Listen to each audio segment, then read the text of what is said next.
Hola, buen día, me presento. Mi nombre es Braulio Edier Reyes Noyola y actualmente curso la licenciatura en Contaduría Pública en la Universidad Nacionalista México. Y este video con fines informativos y educativos pertenece a mi clase de control interno impartida por el maestro Luis Miguel Espinosa Reyes. Básicamente vamos a platicar o vamos a tener un contexto general de lo que podríamos decirle las bases o los fundamentos de la contabilidad. Podemos empezar primero nombrando la naturaleza de las cuentas.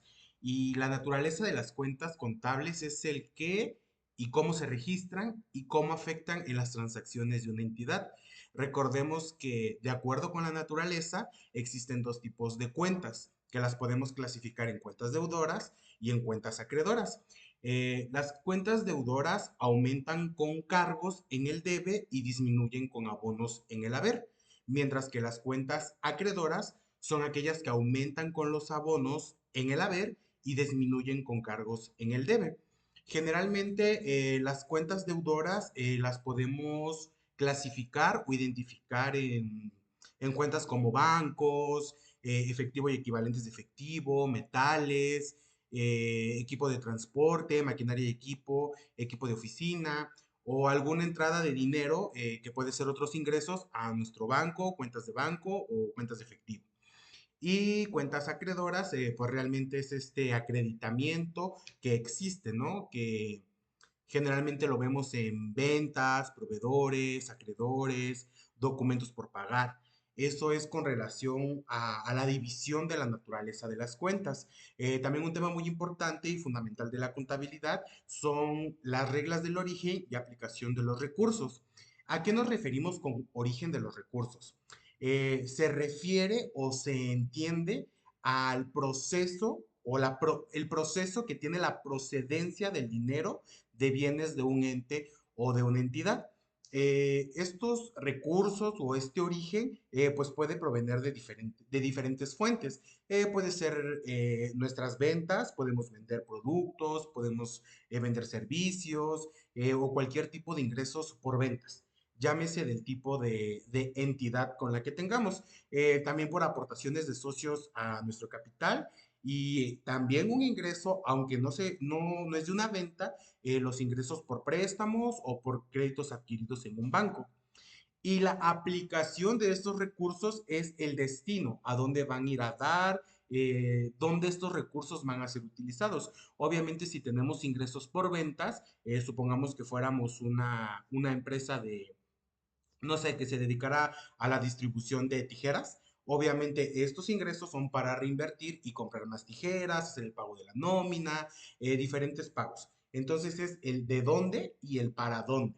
De dónde los obtengo, de ventas, aportaciones, créditos, demás, y hacia dónde va. A la compra de más mercancías, el pago de deudas, el pago de gastos, el pago de nómina, el pago de impuestos. Entonces es esta parte donde es de dónde llegó y para dónde va. Básicamente sería como nuestro flujo de efectivo, del dónde, por qué, para qué y el fin final. Retomando un tema de la base fundamental de la naturaleza de las cuentas, es importante recordar las reglas del cargo y del abono. Hace un momento mencionábamos cuentas deudoras y cuentas acreedoras. Un principio fundamental, si es que no el más importante de la base de la contabilidad, es que a todo cargo corresponde un abono. Es decir, por cada partida debe ser una partida doble y debe haber un haber, así como un debe. Esa es la regla básica del cargo y del abono.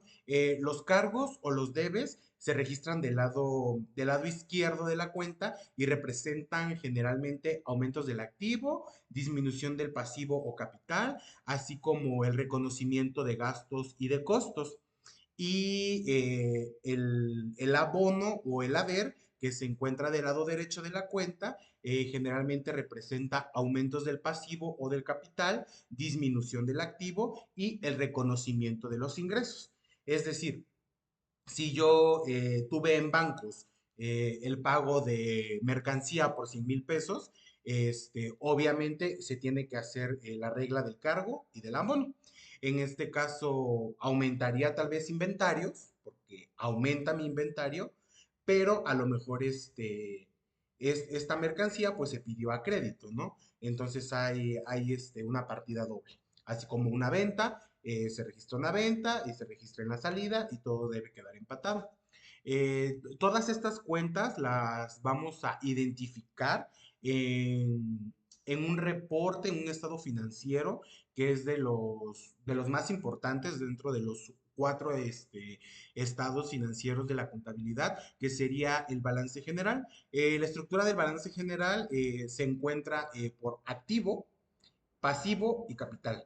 Ambos, como lo mencionábamos hace un momento con las reglas del cargo y el abono, el activo es igual a la suma del pasivo y del capital. Este, ¿cómo podemos distinguir o si les diéramos una estructura y una denominación a estas cuentas? Pues el activo es lo que la empresa posee, el pasivo es lo que la empresa debe y el capital contable es la diferencia entre el activo y el pasivo, reflejando la inversión de los dueños. La fórmula general del balance general es el activo es igual al pasivo más capital. En la cuenta de activos, como hemos venido mencionando, pues, podemos encontrar cuentas como caja, bancos, inventarios, edificios, maquinaria, papelería, seguros y demás. En las cuentas del pasivo, pues son proveedores, préstamos bancarios, impuestos por pagar, y en las cuentas del capital, pues es el capital social, utilidades retenidas, utilidades de periodos anteriores, reserva legal, reserva estatutaria, son como las cuentas generales o comunes que podemos encontrar en cada estructura del balance general, activo, pasivo y capital, siempre en ese orden. También otro estado financiero, un reporte financiero muy importante, es el estado de resultados. El estado de resultados nos refleja, nos transmite el desempeño financiero que tiene la empresa en un periodo determinado, llámese en un mes, llámese en un semestre, llámese en un año.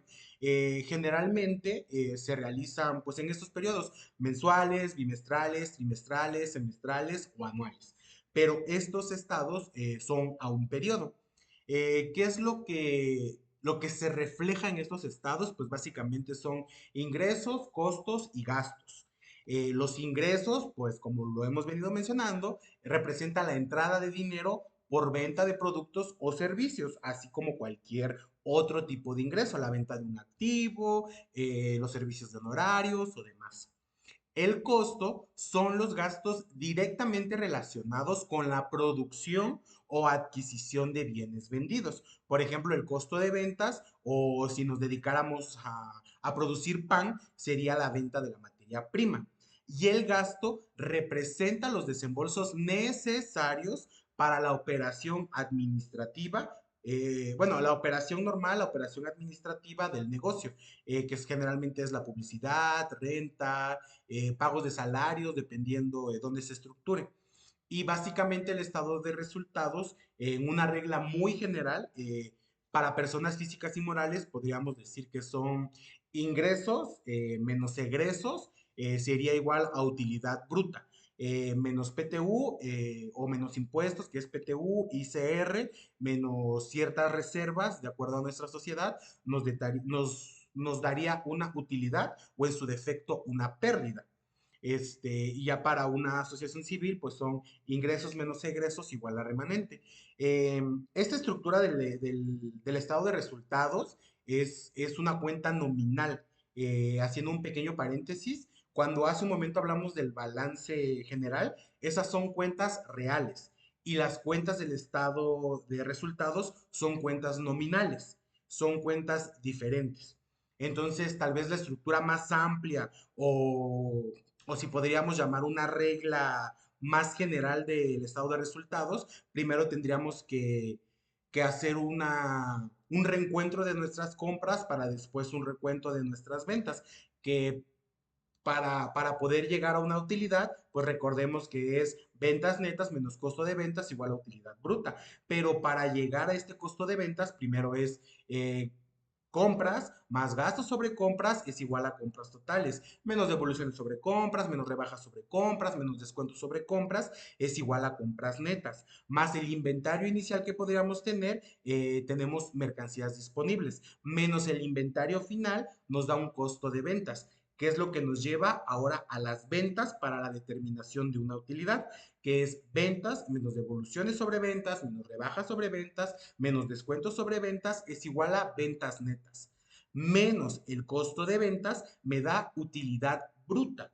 Menos gastos de operación me da utilidad después de la operación. Menos tal vez RIF a cargo, más RIF a favor, menos otros gastos, más otros ingresos, me da la utilidad antes de impuestos. Y es donde ya tenemos que hacer la resta del ISR, del PTU y en dado caso que existe una reserva legal, lo cual nos podría dar una utilidad neta del ejercicio o en su defecto una pérdida. Básicamente, esto es como que son las bases o los fundamentos de la contabilidad. Y eso es todo.